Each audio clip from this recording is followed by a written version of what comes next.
Alright, nerds. I know the reason you click this video is because you're suffering the repercussions of being a people pleaser. Or you just get off from seeing the look of disappointment on people's faces when you say no. Either one's fine. This is a safe space, so no judgment. I'm sure most of us have experienced a time when we felt bad saying no to people and instantly felt guilty for doing that.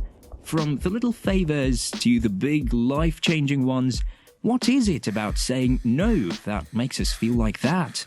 Well, if you want to stop feeling crappy for once and start standing firm in saying no, then you've come to the right video, because today we'll be sharing with you tips on how to say no and not feel guilty. To kickstart this list, one of the things you need to understand early on is that you can't do everything. You're not Superman, you know?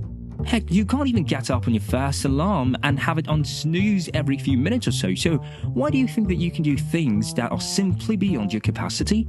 Especially if you're part of the working class, these situations happen more often than you think. If not to you, then to anyone around you. Just imagine when your boss dumps a truckload of paperwork on your desk. That's obviously for 2 people and tells you that you need to get it done. Tonight, would you say yes or no? If you say yes, you're practically a candidate for modern martyrdom. Heck, you might as well just be a shareholder in a company if you work like that.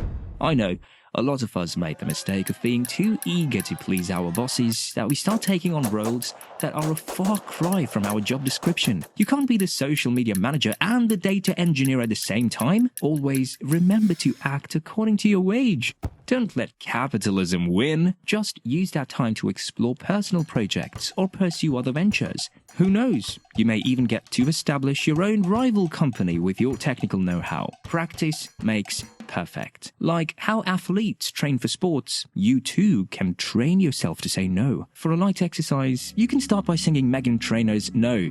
That's a good start. You see, the problem is, we're too usually wrapped up with what they will say or do when we say no. But we can't worry about the things we can't control, man. What I suggest is to focus on the good that saying no will bring. You can focus on the things that matter to you, and you won't compromise a part of yourself at their expense. Know and understand the different tactics that people use to get you to say yes. Although experiencing it firsthand is the best teacher, there's nothing wrong in taking notes on how other people say no and deriving tactics from that. But if you want to do one better, identify the ways they're making you say yes in the first place. Of course, there's the classic bullying, and I know, it's so childish, but you can't just choose to ignore the bully from forcing you into doing things by not reacting to him at all. Just keep your cool and don't give in to his aggressive tone. If that doesn't work, it's always ideal to seek help, or if you can, just beat his butt by calling out his insecurities. Another popular tactic people get you to do their bidding is by whining or guilt-tripping you. Aside from how these people need to get a life, whiners and guilt-trippers kind of fall into the same bracket where they do bring their thing to coerce you into doing their request. Here's a tip for how to deal with the whiners. Just change the subject, and if you can, avoid them as much as possible, which may be hard to do if you work in a shoebox-like office, but if that's the case, just say sorry and try to be empathetic with them. Emphasis on the keyword try, okay? As for the guilt trippers, as much as you want to accidentally push them off the stairs, just tell them of the several times that you've helped them with their problem and deny their request. All these are easier said than done, but hey, you need to start somewhere. You can't be their Igor forever. Take your time to answer their requests. Now, this one is a really effective strategy to help you say no better, because by stalling for time, you get to digest if their request is something you want to do. Do I really want to sacrifice my wine and wine night with my friends to babysit my nieces? No. Kids are stressful. Do I really want to help out at the office, knowing they won't pay me overtime for it? No, not in this economy, I won't. Do I really want to be a stripper and earn more money than I'll ever do in a week? Tempting, but no. Well, not yet, at least. Do you see it now? That's the power of taking time. If you can't help with your requests, I'm sure there are others they can reach out to, and it's not just you. Unless, of course, they involve time-sensitive requests, like helping a friend from bleeding out, then you definitely have to call the ambulance pronto. It may be stressful, but at least you can always brag about how you saved his life and he owed you one. Establish your boundaries. Alright, I'm just gonna come out and say it. People-pleasing is a disease. Sue me. It's also this very reason why some of them manipulate others, especially if they know that the person they're asking a favor from wants to please them. Like, what's up with that? We used to be a proper country, but now some of us have other people running errands for them like lackeys. I mean, I wouldn't mind as well if I got compensated nicely, but a lot of us are just getting burned out from doing all that crap. I can't say how many times I've said and will say the word no in this video, but do understand that this term in itself is a whole sentence. Because when you think about it, even dogs understand no, assuming you've taught them that. Some humans can too. By establishing your boundaries, not only are you able to figure out what makes you tick, you can find a way to work on that, or avoid it if you're still not ready for that development yet. And you get to show people that you won't stand for this poor treatment. We're all on a payroll here, Susan, so move your whiny butt. You can't do her work forever, you know. And no, don't deck her. Not yet. Understand that not everyone will understand you. When you say no, be prepared to understand that not everyone will understand why you say no. So in that way, you won't feel too bad seeing their reactions when you finally say it. Sure, not a lot of people react negatively when their requests get turned down.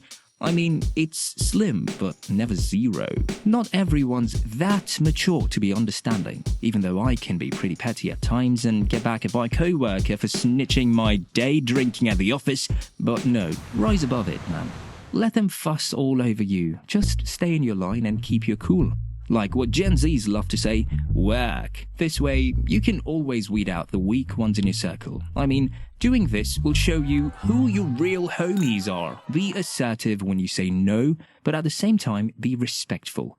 Let me be just cool for a moment and quote a golden nugget from Sun Tzu's Art of Work. If you know the enemy and you know yourself, you need not fear the result of 100 battles. If you know yourself but not the enemy, for every victory you gain, you will suffer a defeat. But if it's between you and me, the first part is enough. After all, I'm thinking of my well-being here. I don't want to be stressed, man, so when I say no, that's that. Nope. Ain't nobody gonna force me to do things I don't want to do. And don't try me if I'm coerced into doing the thing. I may just mess it up. Now, this is all self-serving. However, it's important to mind the tone of how you will say no. You can't snap at your mom and say no when she needs help at the house. Nor can you do that at gunpoint, surrounded by gangsters from the hood. It always pays to be respectful, and you never know, karma's just around the corner, so if you do good, then your conscience is clear. Be calm, clear, and firm in saying no. Emphasis on the word firm, because if the person you're talking to notices your hesitation, there's a chance that they'll exploit that and manipulate you into doing their request. And if your message is clear, there's a higher probability that they'll just let you off the hook. And one more thing, don't apologize too much. It will look like you're the one in the wrong and they'll guilt trip you in return. You can even use excuses, but as much as possible try not to because they can find a way to work around your excuse. Oh, you can't walk the dog because you suddenly developed allergies?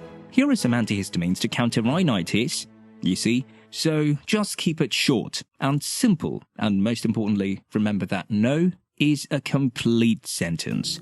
Just keep saying no. Remember when Dory told Nemo in the movie to just keep swimming, and the school of fish they were swimming with managed to escape from the fish net? That's not gonna happen in your situation. But the point is, you've just got to keep doing it. Keep saying no. Your brother keeps asking you for money because he's got a gambling addiction. Say no. Does your dad keep pressuring you to get married since time is running out? Say no. Your local priest can't keep their hands off you. Say no. That one, definitely say no, and report his butt. If you're having trouble dealing with people and need advice on how to treat them, there are a couple of ways that I can help you out with some of the videos on the channel. And no, it does not involve wiping them off the face of the earth, so your intrusive thoughts are safe with me. Until the next video then.